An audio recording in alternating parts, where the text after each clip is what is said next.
Hey Ottawa, this is your Monday market snapshot for the Ottawa real estate market for Monday, August 19th, 2024. My name is Annalie Rice. I'm a realtor here in Ottawa, Ontario, and every week I bring you the details of what's going on in the Ottawa real estate market. This week I'm doing my update from elsewhere. I'm on a family vacation, so this will be a fairly quick update, but I've got all the details and stats. Let's see what's going on. Okay, so first off, citywide, we see that the active inventory is just down by 4 this week compared to last week. It's been holding very steady for the last few weeks, just up or down slightly. The sales this week, however, did rebound, up by 23 this week. So the inventory, you can see that the townhomes are up, but the condominiums are down, as was the detached. And the sales, the rebound in the sales was mostly in the condo market, slightly in the towns, and actually down for detached this last week. Okay, so this is the graphics for the inventory breakdown. You can see that those last 3 weeks on the green, the active inventory had been very, very steady, and the black, the overall inventory is fairly steady as well. Just the slightest uptick this week. Our sales having rebounded this week from last week's dip because of the long weekend, and our conditional sales are still slightly above where we are for the sales, the firm sales. So I suspect that our firm sales will be fairly steady for the next week or so, and then we'll of course get messed up with the Labor Day long weekend in the beginning of September there.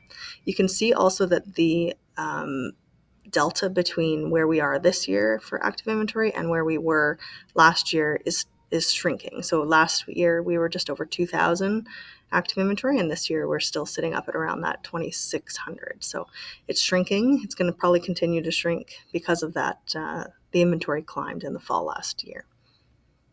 Okay, so this is the visuals for the new listings. This past week, we had 387 properties that came to the market. 115 of those were relisted properties. That was 30% of the properties. And the other 272, or 70%, were new to the market properties, new to the market listings.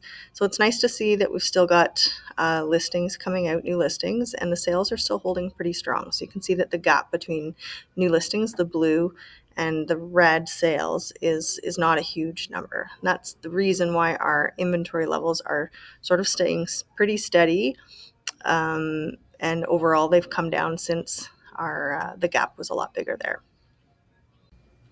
Okay, so this is our sales breakdown. We had 213 sales this past week, and 18% of those sold with no conditions. So you see that that was a bit of a drop down. That was down by 4% from last week, but that was also where we were exactly 2 weeks ago, and it's a little bit higher than we were for the weeks before that. So I think last week was a bit of a little blip up.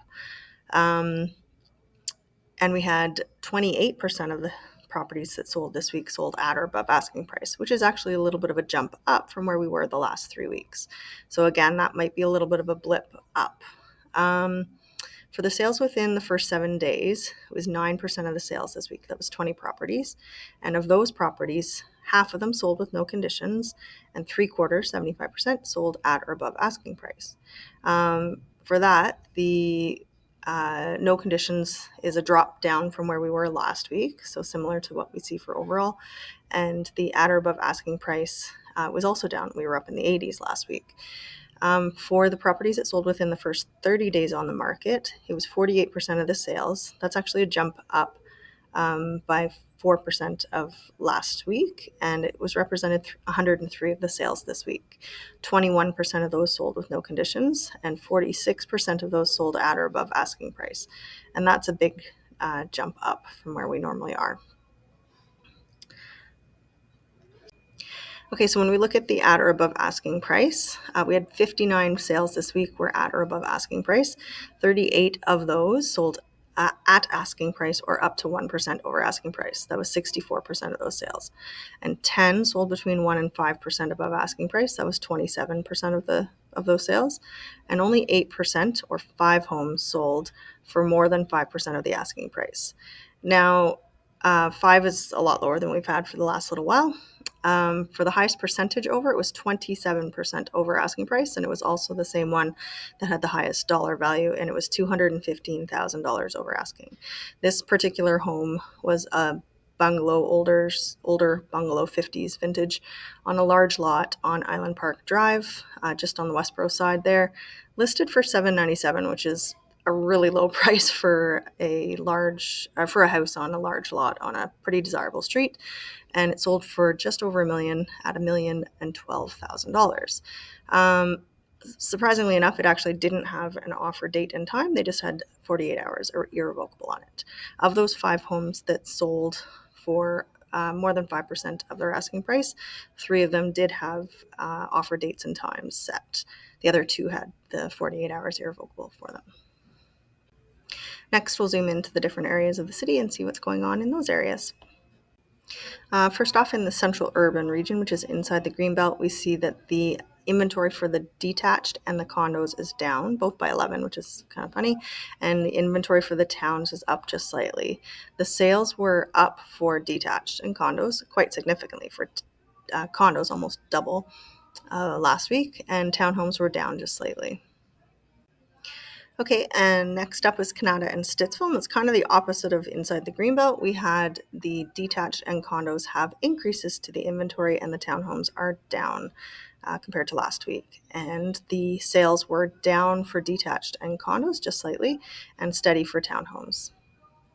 And next up is Barrhaven and Riverside South, and we had no change to the detached inventory, an increase of 10 for the townhomes, and I think that is an incredibly high number of townhomes on the market in Barrhaven, Riverside South at 117, and a drop of 3 for condos for active inventory. The sales were fairly flat, detached quite low sales, -1 from last week and only 7 sales of detached homes. Townhomes up just 1 and condos up by 2 this week. And finally, in Orleans, not a whole lot of change in the inventory.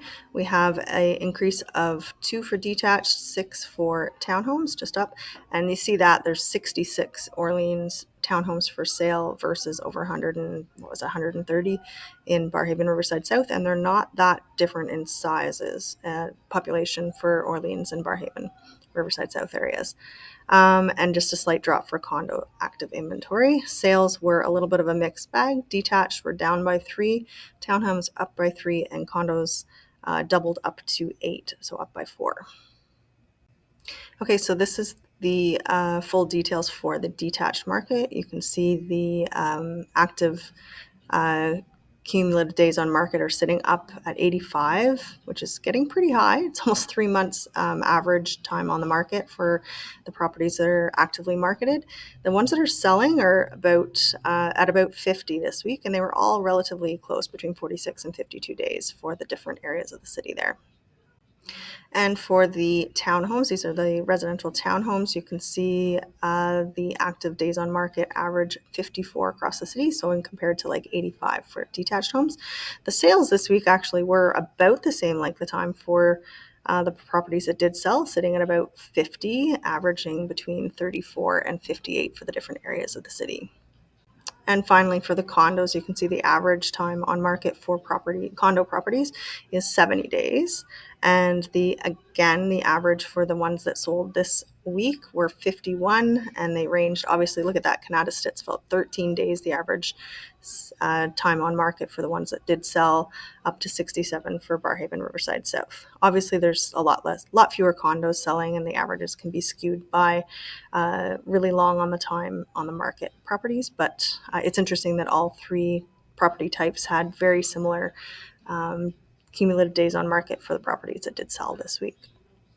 Okay, so that's the update for this week. I hope the background noise for the videos wasn't too much. I am at a hotel out of the city, and there is some background music going on, and I was hoping that it doesn't get picked up, but I don't know exactly if it did. I hope you had a fantastic week, and if you have any questions or comments or ideas for what I should include, please get in touch and let me know. I hope you have a great week. Thanks.